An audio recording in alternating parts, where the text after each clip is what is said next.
안녕하세요, 모비티의 멘투 드라이브입니다. 오늘은 프랑스 전기차 르노 조엘을 가지고 왔습니다. 요새 전기차 시승이 진짜 많이 늘고 있어요. 푸조 E208을 좀 시승을 길게 해봤고, 오늘은 프랑스의 다른 브랜드 르노의 전기차를 좀 시승해 보려고 해요. 그럼 일단 출발해 보도록 하겠습니다. 보시면 아시겠지만 이렇게 기어 레버는 피가 없는 형태의 기어 레버를 갖고 있고요. 요거는 그냥 N에 놓고 쓰면 알아서 피가 체결되게끔 되어 있는 형태입니다.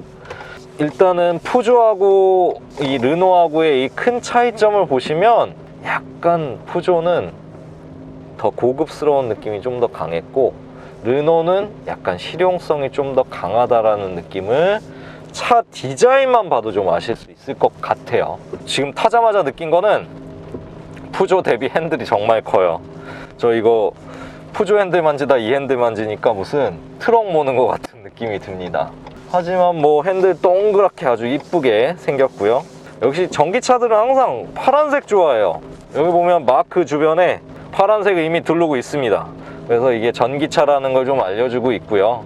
아시겠지만 전기차는 규정상 저속에서 소음이 나게 돼 있어요. 왜냐면 보행자들이 전기차가 오는 걸 느끼지 못할 수 있기 때문에. 그래서 지금 저속으로 달리는 순간에 약간의 이런 전기차스러운 사운드가 나고 있습니다. 그리고 보시면 디스플레이는 가운데 10인치 정도, 그리고 9인치 정도의 사이즈의 이렇게 디스플레이를 갖고 있어요.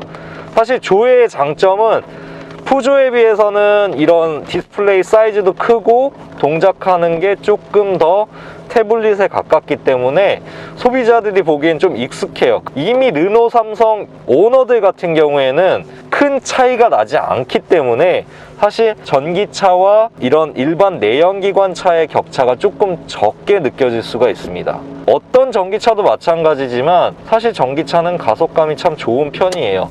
르노 조엘도 경쟁사 대비 가장 출력이 떨어지고 성능이 떨어지는 퍼포먼스는 가지고 있지만 일반 차량들에 비하면, 아반떼나 뭐 이런 차량들에 비하면 확실히 가속감이라든지 이런 느낌은 굉장히 좋습니다. 그리고 프랑스 차의 특징 중에 하나, 이런 가속감이 있지만 이 가속감뿐만 아니라 핸들링이나 조향감 역시 굉장히 르노 역시 좋습니다. 타이어 자체도 프랑스의 유명한 타이어 미쉐린을 갖고 있기 때문에 프랑스 차들은 대부분 미쉐린 타이어를 장착하고 있어요. 이 차 역시 특이한 미쉐린 타이어를 장착하고 있는데요. 이 타이어 때문에 어쨌든 그립감이라든지 급격한 주행 시에 나는 슬립이라든지 이런 부분 없이 차가 아주 부드럽게 잘 나가는 편입니다.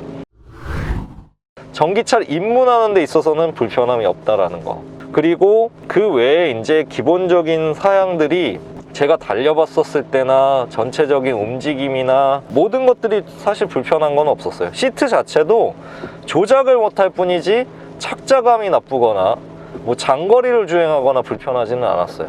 푸조는 조금 단단한 편이다 보니까 조금 불편한 게 있었는데, 푸조 E208에 비하면 시트는 전체적으로는 좀 장거리 운전할 땐 조금 더 이 차가 더 편할 것 같다는 느낌이 좀 들더라고요. 르노 조엘 같은 경우는 주행거리가 300km 정도 됩니다. 근데 어쨌든 그런 주행거리를 보완하기 위해서 B모드가 있고 에코모드가 있어요. 근데 이걸 활성화시키는 순간 굉장히 회생제동을 많이 걸어서 배터리를 굉장히 세이브할 수 있어요. 하지만 특이하게도 이 차는 르노의 약간의 레이싱 성질을 갖고 있어요. 그래서 킥다운을 딱 하는 순간 차가 똑같이 주행을 할 수 있게끔, 추월할 수 있게끔 그런 반응을 보여줍니다. 이런 에코 모드에 놓으면 사실 다들 멍텅구리가 되는데 르노는 그 점을 방지했어요. 운전자가 어떻게 주행하느냐에 따라서 차가 발진할 수 있도록 이런 에코 모드 상태에서도 충분히 달려나갈 수 있도록 조작을 해놨습니다. 단점이 일단 세 가지가 저는 좀 들어오더라고요. 첫 번째는 제가 장거리 주행을 좀 했습니다. 네, 장거리 주행을 했는데 여기 보시면 흔하디 흔한 크루즈 컨트롤 버튼이 있어요. 이걸 눌렀는데 전혀 어댑티브 기능이 되지 않는 정말 올드한 크루즈 컨트롤이 들어가 있어요. 뭐 교통체증이 없어서 그런지 모르겠어요, 프랑스는. 근데 한국에서는 어댑티브 크루즈 컨트롤이 없으면 계속 이 엑셀링을 해야 돼요. 전기차는 엑셀을 떼는 순간 차가 이렇게 멈춥니다. 그럼 뒤에 브레이크 등이 들어와요. 그럼 이 차 왜 안 가지? 이런 생각을 하겠죠. 근데 그렇게 지금 엑셀링을 왔다 갔다 이거를 하면서 운전하기 저 싫어요. 그래서 그 부분은 좀 제발 빨리 고쳐줬으면 좋겠다는 생각이 들고요. 두 번째 단점, 뭐 실용적인 건 좋아요. 그러나 이런 조립 품질이 굉장히 안 좋아요.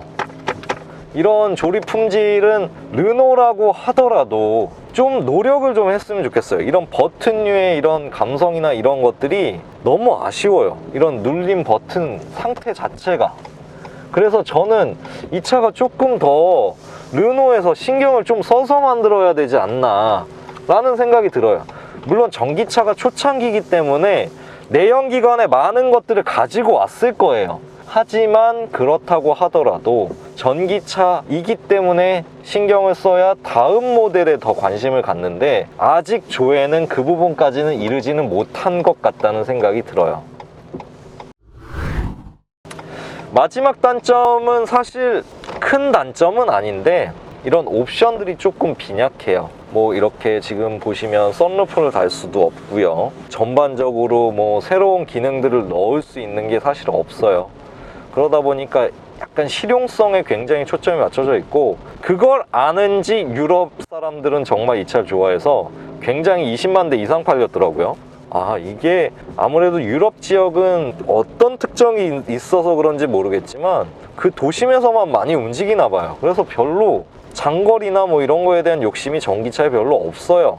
근데 우리나라는 차를 가지면 좀 멀리 가고 싶어하는 특성들이 있기 때문에 이 주행거리가 짧은 이 전기차로는 사실 한계점이 분명히 있어요. 그리고 이 르노 조회의 조금 특이한 점 한 3가지 정도를 얘기한다 그러면 이 차급인데 불구하고 이런 주차 주행 보조 기능이 좀 있어요. 이거는 사실 이 옵션보다는 반자율 주행을 넣었어야지. 이 옵션 굳이 잘 쓰지도 않는데 왜 넣는지 사실 잘 모르겠지만 이 기능이 좀 있고요. 두 번째로는 사실 이 사운드를 좀 바꿀 수가 있어요. 여기 버튼이 좀 하나 따로 있는데 이 저속 주행에서 3가지 사운드를 좀 낼 수 있다고 하더라고요. 이런 부분들은 좀 재미가 좀 있었고, 마지막으로 좀 그래도 좋다라고 생각하는 그 재밌는 점은 어쨌든 태블릿 기반이라는 거예요. 태블릿 기반이다 보니까 이런 화면도 크고 조작하기도 편하고, 푸조에 비해서는 좀 인터페이스 자체가 좀 더 시원시원해요. 푸조는 좀 화면이 좀 전반적으로 작은 편이었기 때문에 조금 불편함이 있었거든요. 근데 시인성이나 이런 부분들은 굉장히 좋더라고요. 그래서 어쨌든 이런 푸조 말고 이제 르노의 전기차를 타보니까 프랑스 전기차는 좀 이렇다라고 좀 정의 내릴 수 있을 것 같아요.